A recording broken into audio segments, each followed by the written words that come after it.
ये वो वक्त है जब हम सब शिक्षकों को अपनी आवाज बुलंद करनी चाहिए। तो आप सबसे गुजारिश है कि प्लीज देश हित में योगदान दीजिए। नीट, एसएससी जीडी, यूपी लेखपाल, आज सीयूईटी, हर दिन कुछ न कुछ हो रहा है और शिक्षा मंत्री अपना पद छोड़ने के लिए तैयार नहीं है।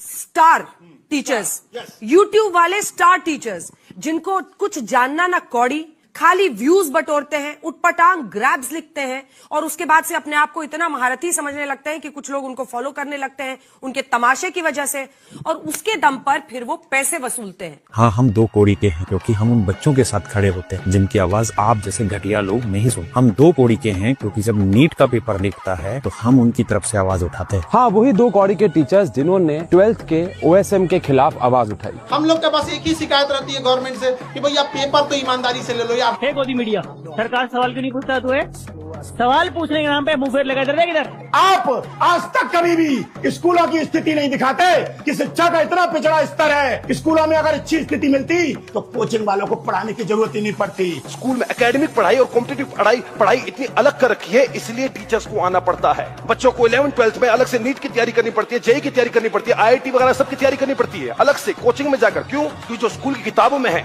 वही सरकारी चीजें, वही सरकारी सिलेबस एग्जाम में नहीं है। कितने स्कूल्स हैं जो 10वीं के बाद साइंस स्ट्रीम पढ़ाते ही नहीं है? वो न्यूज कभी नहीं बनेगी। आप क्या उठाते हैं मुद्दे?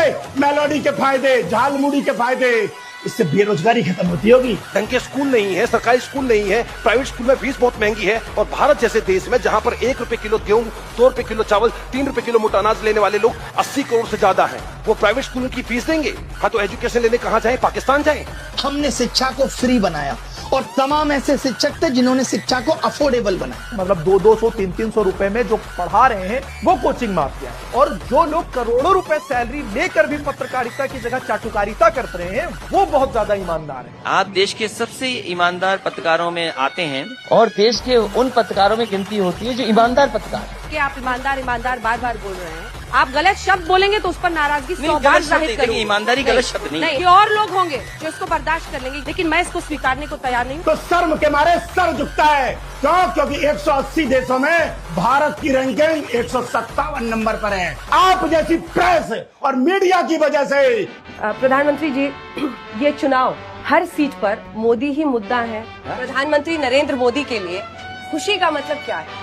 मुझे हमेशा लगता है गुजरात को आप मिस करते हैं ना, क्योंकि एक गुजराती को हमेशा के लिए गुजरात से बाहर कर देना अन्याय है। लेकिन कभी कोई खुशी जैसे मिले तो सबसे पहले किसको बताने का मन करता? कौन है वो जो आपके मस्तिष्क के, दिमाग के, दिल के करीब? आपका बेस्ट फ्रेंड फॉर लाइफ कौन? कि अगर टीचर्स कौड़ी के हैं तो अंजना ओम कश्यप जैसे जो पत्रकार हैं वो